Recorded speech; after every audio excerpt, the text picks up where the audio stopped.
नमस्कार. रंग यशाचे या यूट्यूबवरील मालिकेमध्ये पुन्हा एकदा आपले हार्दिक स्वागत. आणि आज आपण एका जबरदस्त उत्साही व्यक्तिमत्वाला भेटणार आहोत. अभिनेते नकुल घाणेकर साहेब, स्वागत तुमचे. नमस्कार, थँक्यू. एकंदरीत हा तुमचा अभिनयाचा प्रवास कसा काय सुरू झाला आणि ही प्रेरणा कशी काय मिळाली या क्षेत्रात येण्याची? मुळात मी अभिनय करायच्या आधी एक डान्सर होतो, अजूनही आहे. म्हणजे मी स्वतः डान्स शिकवतो सुद्धा. तर 8व्या वर्षी मी शास्त्रीय नृत्य शिकायला सुरुवात केली, म्हणजे कथ्थक शिकायला सुरुवात केली. आणि कथ्थक हे सर्वांग सुंदर नृत्यशैली असल्यामुळे त्याच्यात अभिनय पण येतो, त्याच्यात नृत्य पण आहे, सगळंच आहे. त्यामुळे 8व्या वर्षापासून मला त्याचं ट्रेनिंग मिळालं आणि गेली 15 वर्ष मी सोनिया परचुरेंकडे कथ्थकचं विधिवत शिक्षण घेतोय. तर ते करता करता अभिनयाशी ओळख झाली आणि मग सैरे सई नावाचं एक नाटक सोनिया कोरिओग्राफ करत होती. तर त्या नाटकाला मी तिला असिस्टंट कोरिओग्राफर होतो. तर तेव्हा माझी भेट केदार सरांशी झाली, केदार शिंद्यांशी. आणि मग त्यांनी मला, म्हणजे आमची ओळख होती. मग त्याच्यानंतर मी महाराष्ट्राचं नच बलिये नावाचा एक रियालिटी शो केला. त्याच्यानंतर मग केदार सरांनी मला पहिली फिल्म विचारली, ती म्हणजे ऑन ड्युटी 24 तास. आणि मग तिथे प्रवास खरं सुरू झाला ॲक्टिंगचा. मग त्याच्यानंतर अजून एक सिरियल त्यांनीच मला झी मराठीवर अजूनही चांद राहत आहे अशी एक ऑफर केली. आणि त्याच्यामुळे मला खऱ्या अर्थाने Nakul Ghanekar as an actor अशी ओळख मिळाली. मग त्याच्यानंतर मी 2 सिनेमे केले, संघर्ष आणि सामर्थ्य. असा माझा नाटकाचा प्रवास सुरू, अभिनयाचा प्रवास सुरू झाला. सो ठाण्यातल्या कलाकारांना तुमचं डिफरंट स्ट्रोक्सच्या माध्यमातून कथक आणि साल्सा याचं विशिष्ट ट्रेनिंग मिळतं आहे. येस. सो हे देण्याचं महत्त्व तुम्हाला कधी पटायला लागलं? करेक्ट. खूप छान प्रश्न विचारला तुम्ही मुनगेकर सर. एकतर 8व्या वर्षापासून मी कथ्थक शिकतोय. मग त्याच्यानंतर 12व्या-13व्या वर्षी मी पाश्चिमात्य नृत्यशैली शिकायला लागलो. आणि मी आता गेली अनेक वर्ष शिकतोय. तर 2002 मध्ये 2004-05च्या आसपास मला असं जाणवायला लागलं की आता बराच एक्सपिरियन्स कलेक्ट झालाय, तर तो आपण लहान मुलांना शिकवावं. आणि जसं मध्यमवर्गीय ब्राह्मण कुटुंबात एक मुलगा वयात आला की त्याच्याकडनं एक अपेक्षा असते की घरी बाबा तू आता पैसे दे, तुझं शिक्षण झालंय, MSc झालं माझं, मी BSc केलं, मग MSc केलं जेनेटिक्समध्ये. मग PhD करायची ऑपॉर्च्युनिटी आली तेव्हा मी बाबांना म्हटलं की बाबा आता मला शिक्षण थांबवायचं आहे, आता मला काहीतरी करायचं आहे, म्हणजे शिकत बसलो तर वेळ जाईल. असा विचार करून मग मी माझा एक छोटासा डान्स क्लास सुरू केला ठाण्यात. त्याला अगदी घरगुती पद्धतीत मी 4 मुलं लहान यायचे, त्यांना मी शिकवायचो. मला जे येत होतं ते त्यांना शिकवायचो. पण ते करता करता मीही शिकत राहिलो. म्हणजे त्याच्यापुढे मीही कथ्थकचं माझं शिक्षण चालू ठेवलं. आणि मी सिंगापूर, USA, अमेरिका आणि न्यूयॉर्क या काही ठिकाणी जाऊन मी साल्सा पण शिकत राहिलो पुढे. म्हणजे खर्च करून मी शिकण्यासाठी तो पैसा खर्च केला जो मी कमवत होतो. आणि मग त्याच्यामुळे माझे स्टुडंट्स वाढले. आणि मी different strokes the dance school अशी एक संस्था 2003 साली ठाण्यात, त्याचं ब्राह्मण सोसायटीत एका छोट्याशा हॉलमध्ये त्याचं मी सुरुवात केली ती संस्था. मग तेव्हा मला अगदी 7-8 स्टुडंट्स होते. काही बायकांची मी एक बॉलिवूड बॅच घ्यायचो. मग कथ्थक थोडं शिकवायला सुरुवात केली होती. असं करता करता तो सगळा पसारा आता वाढला आहे. तर आता माझ्याकडे जवळजवळ 150 ते 200 स्टुडंट्स आहेत. विलेपार्ले, ठाणा, गोरेगाव, दादर, गोखले रोड अशा सगळ्या ठिकाणी मी कथ्थक, साल्सा आणि अशा अनेक स्टाईल्स शिकवायचा प्रयत्न करतोय. मगर ये कोई न जाने की मेरी मंजिल है कहा. प्रत्येक तरुणाला प्रश्न पडत असतो की करिअरमध्ये मला यश नेमकं कसं काय मिळेल. तुम्ही एक विशेष मुद्दा सांगितलात की जे हवं असलेलं यश मिळवण्याकरता किंवा करिअरला आकारबद्ध करण्याकरता स्वतःचा कमवलेला पैसा तुम्ही वेळोवेळी गुंतवत गेला. लोकांना हे लक्षात येत नाही की पेरल्याशिवाय मल्टिपल रिटर्न्स त्याचे येत नाहीत. तर हे आधी मिळण्या अगोदर हे देणं, गुंतवणं हे किती महत्वाचं? हे खूपच महत्वाचं आहे. आणि हे मला माझी ह्याची जाणीव करून दिली माझ्या आईवडिलांनी.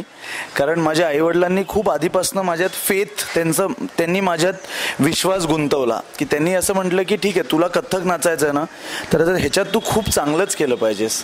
आणि त्यांनी मी डॉक्टर, त्यांना असं होतं की मी डॉक्टर व्हावं, त्यांना असं होतं की मी इंजिनियर व्हावं. पण मी म्हटलं की नाही, मला नृत्यातच करिअर करायचं आहे. आणि मग मे बी पुढे गेल्यावर अभिनय करावा असं मला वाटतोय. तसं मी खूप आधी सांगितलं होतं त्यांना. तर ते म्हणाले ठीक आहे, आम्ही तुला कथ्थकची फीज, तुझी साल्साची फीज सगळं आम्ही देतो. त्यामुळे त्यांच्याकडनं मी हे शिकत गेलो की मलाही जर पुढे शिकायचं असेल की एका पॉईंट नंतर मी सतत त्यांच्याकडनं पैसे घेऊ नाही शकत. मग मी जेव्हा बाहेर जायचो, न्यूयॉर्कला जायचो किंवा पुढचं शिक्षण जे मी घेतोय त्यासाठी माझे ठरलेले निधी असते ती मी अजूनही फॉरेन कंट्रीजमध्ये जाऊन जे मी शिकतो किंवा जे मुंबईतले काही फेस्टिवल्स असतात, साल्सा फेस्टिवल्स, तिथे मी शिकतो तो स्वखर्चाने तो पैसे टाकून ते शिकावं लागतं आणि मगच आपल्याला पुढे शिकवता येईल. त्यामुळे स्टुडंट स्टेज जी आहे, विद्यार्थी स्थिती, ही बहुतेक आयुष्यभर ती मी ठेवणार आहे, मगच मी काहीतरी चांगलं करू शकेन. सो आयुष्यभर शेवटच्या श्वासापर्यंत मी विद्यार्थी असणं खूप गरजेचं आहे, तरच माणूस घडत जातो. छोटे 2-3 प्रश्न विचारतो. यशाचं नेमकं रहस्य किंवा सूत्र तुम्हाला सापडलंय तर ते काय असेल? माझ्या गुरुवर्य सौ सोनिया परचुरे यांनी मला कम्प्लिटली बऱ्याचशा माझ्या व्यक्तिमत्वाच्या पैलू त्यांनी घडवले आहेत. म्हणजे बरंचसं श्रेय मी त्यांनाच देतो. माझ्या आईवडिलांनंतर तिन्ही मला घडवलंय. कारण एकतर अतिशय नम्र असणं, स्वतःच्या कलेबद्दल खूप जास्त प्रेमळ असणं आणि पॅशनेट असणं, आणि स्वतःच्या गुरुबद्दल आणि स्वतःच्या कलेबद्दल निष्ठा ठेवून काहीही रिटर्न्सचे एक्सपेक्ट न करता सतत त्याच्यावर तपश्चर्या करणं, हार्डवर्क करणं, त्याची साधना करणं, हे मला तिने शिकवलं आहे आणि ते मी करायचा प्रयत्न करतो आणि तीही तेच करते. आणि आम्हा सगळ्या विद्यार्थ्यांना तिने हीच एक खूप मोठी देणगी दिली आहे की आम्हाला कधीच असं वाटत नाही की आता आम्ही चांगले नाचायला लागलो किंवा आता आम्ही चांगला अभिनय करतोय. आम्हाला नेहमी असं वाटतं की नाही, काहीतरी राहिलंय, काहीतरी अजून चांगलं व्हायला पाहिजे, आणि त्याच्यामुळे आमची ग्रोथ होत राहते.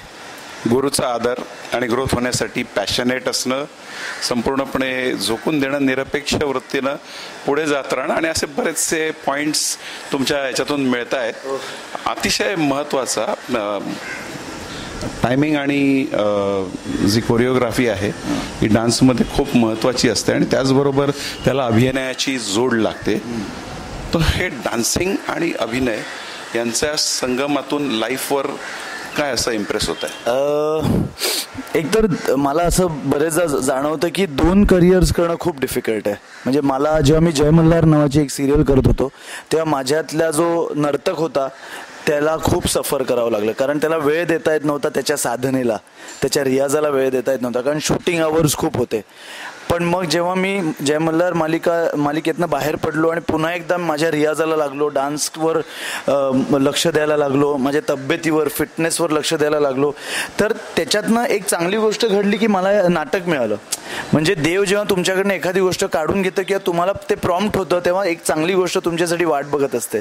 त्यामुळे कुठच्याही गोष्टीचा खूप जास्त लोभ नसावा, जे होतं ते चांगल्यासाठीच होतं. आणि जर एखादी गोष्ट घडली ज्याचा तुम्हाला काही काळासाठी वाईट वाटत असेल तर लगेचच त्याच्यातनं काहीतरी चांगलं आपल्याला मिळणार आहे ही आपण आशा आणि उमेद जागी ठेवली पाहिजे, नाहीतर काही त्या जगण्याला अर्थच नाही. एखाद्या देवाची भूमिका आपण करत असतो त्यावेळेला आपल्यातला देव माणूस जागृत होतो का? हो, प्रश्नच नाही, अगदीच होतो. म्हणजे विष्णू करत असताना आणि कृष्ण करत असताना मला म्हणजे खूप वेगळं वाटायचं. इनफॅक्ट मी त्याच्यानंतरच्या ऑडिशन्सला तसंच बोलू लागलो होतो. आणि मी कृष्ण गेले अनेक वर्ष कृष्ण नावाची एक नृत्यनाटिका करतोय जी सोनिया परचुरेंनी आमच्यावर कोरिओग्राफ केली आणि मला त्यांनी कृष्णाचा रोल दिला. ती अनेक वर्ष ती नाटिका आम्ही करतोय आणि ती खूप गाजतीये. तर त्यामुळे मला जय मल्हार करताना अजून सोपं पडलं, कारण कृष्णाचा आणि विष्णूचाच रोल होता. आणि ते करताना असं बरेचदा जाणवतं की ते जे प्रिन्सिपल्स आहेत जे गीतेमध्ये कृष्णाने म्हणून दाखवले किंवा जे अर्जुनासमोर जे विराट रूपाचं दर्शन घडवलं त्यावेळेला जे त्यांनी काय काय गोष्टी सांगितल्या त्या गोष्टी आपण आपल्या डेली लाईफमध्ये छोट्या छोट्या प्रमाणात बघतच असतो. ते सगळीकडे घडतंय आणि म्हणूनच गीता एवढी ग्रेट आहे. सो विश्वाचे अर्थ माझ्या मनी प्रकाशाले अवघेची झाले देहब्रह्म ही जाणीव तुम्हाला होत गेली. सर ते शेवटी एक छोटासा प्रश्न, यश मिळाल्यानंतर कुठल्याही वयात ते मिळाल्यानंतर ते टिकवून आणि त्याचा आनंद घेणं याच्याबद्दलची तुमची तत्व काय? सगळ्यात महत्त्वाचं म्हणजे यश मिळालंय हे आपण कधीच समजायचं नाही. लोकांनी म्हटलं तर ते एका कानाने ऐकायचं आणि दुसऱ्या कानाने सोडून द्यायचं, कारण यश हे खूपच रिलेटिव्ह कॉन्सेप्ट आहे. ज्या लोकांना ते यश वाटतं त्याचबरोबरी काही वेगळे लोक आहेत त्यांना ते यश वाटेलच असं नाही. त्यामुळे आपण फक्त मेहनत करत राहायची, सच्चाईने, ऑनेस्टीने, आपल्या गुरूंचा आदर, मोठ्यांचा आदर आणि स्वतःच्या तब्येतीचा आदर करत राहावा की मग यश, ज्याला आपण यश म्हणतो, ते अजून अजून मिळत राहील. यश मिळवण्याकरिता विनम्रता, सच्चाई आणि गुरूंचा आदर हा रिस्पेक्ट जर असला तर माणूस मोठा होत जातो, पण त्या मोठेपणाची जाणीव नसायला पाहिजे आणि आपले पाय नेहमी जमिनीवर असायला पाहिजे. हेच नकुल यांनी दाखवलेलं आहे. खरोखर तुमच्या मुलाखतीतून लोकांना आणि आम्हाला बरंच शिकायला मिळालं. Thank you very much. Thank you very much. आणि तुमचं पण आभार. आणि मला उत्सुकता आहे माझ्या ह्या सगळ्या अशा मुलाखती आणि माझ्याबरोबर जे बाकीच्यांच्या मुलाखती बघण्यासाठी या यूट्यूब चॅनलवर मी नक्कीच जाईन. थँक्यू. थँक्यू.